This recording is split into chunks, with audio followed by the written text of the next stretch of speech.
So, I just recently watched the new Studio Ghibli movie, The Boy and the Heron, in the movie theaters, and I want to do this sort of review or deep dive into this movie where I give you guys my own thoughts and kind of go through the themes of the movie. And I try to limit the spoilers. I'm not gonna spoil the ending or anything, but just as a heads up if you haven't seen it yet and you don't want to spoil anything about the movie. So, but yeah, without further ado, you have been warned. Let's just get straight to it. So the story starts with the main character Mahito's mother dying in a hospital fire, and then a year later his father marries the mother's younger sister and they move to her estate away from the city. And it's there where we turn from this slice of life movie to this fantasy roller coaster ride when Mahito ventures into a world shared by the living and the dead. And now to the review itself. First of all, I just wanna say the animation was amazing. Very modern, but also had the classic Miyazaki style to it. Actually, this movie reminded me a lot of Princess Mononoke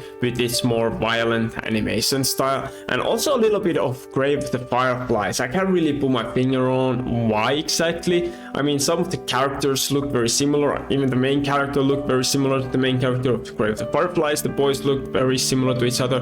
But also, just the darker tone, the more serious tone, gave me a lot of the same vibes that I got from Grave of the Fireflies. And then let's go to the music part. The soundtrack is composed by none other than Joe Hisaishi. I hope I pronounced the name even somewhat closely correct. So, like always, and especially the main score was just chef's kiss. By main score, I didn't actually mean the film's theme song Spinning Globe by Kenji Yonezu. I meant the score that was in the official trailer called Himi's Theme by Joe Hisaishi.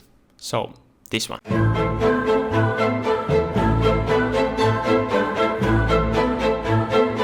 It's up there with all the other great Studio Ghibli scores like Requiem from Nausicaa and the Valley of the Wind or Merry-Go-Round in Life from Howl's Moving Castle or One Summer's Day from Spirited Away. I mean, there are so many great scores, and I think all of those are from Joe Hisaishi, at least most of them as far as I know. But yeah, TLDR, the soundtrack is fantastic. Also, though I doubt any of us are too surprised, the movie rarely followed the novel that it's based on.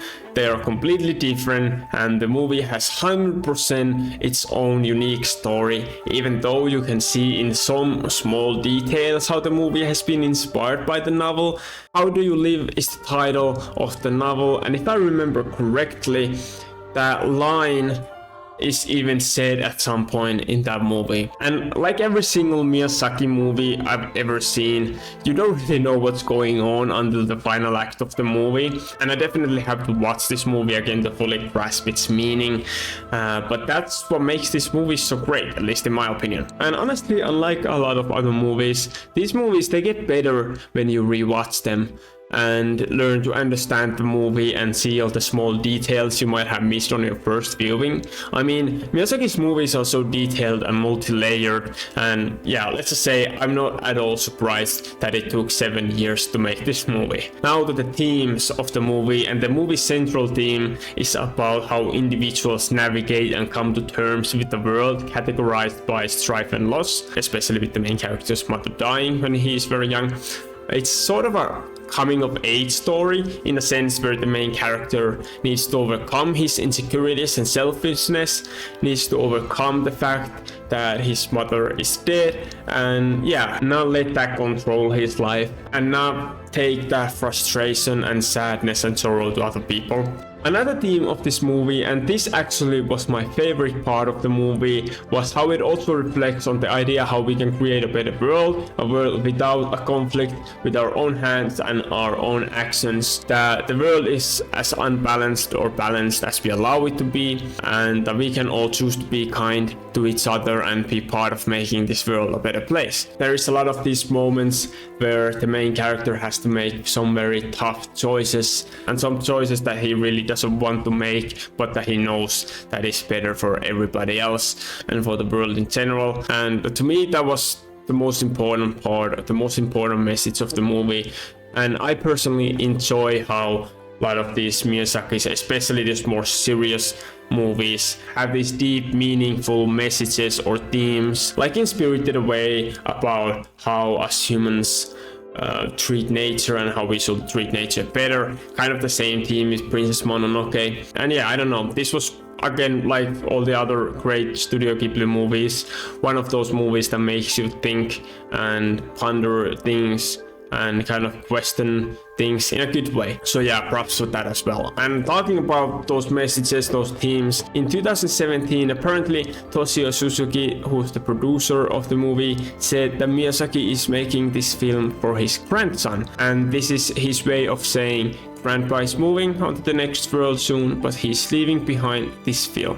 Kind of sad, but also very, very sweet. I also found this little quote that I wanted to share with you guys. A person called Thomas Latley, hope I pronounced their name right, writing for The Wrap, epitomized the film as a swan song, so personal, artful, and ultimately timeless, and thought it was the deepest and darkest Studio Ghibli film since Grave of the Fireflies. And you know what?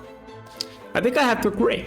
But anyways, I think those are my initial thoughts of the movie. If you have seen the movie, let me know what you thought about it. Also, I am planning on rewatching all the Studio Ghibli movies at some point in not so distant future. So I want to ask you guys, would you guys want me to do these type of deep dive / reviews on the other Studio Ghibli movies, the Studio Ghibli classics as well, and find out what makes them great?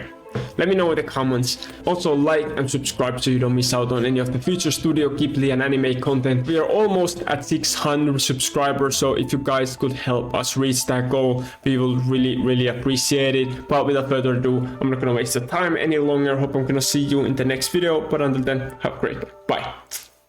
If you haven't seen the Boy and the Heron movie yet, what are you doing? Go to the nearest movie theater or wherever you can find the movie and go watch it. I promise you, you won't regret it.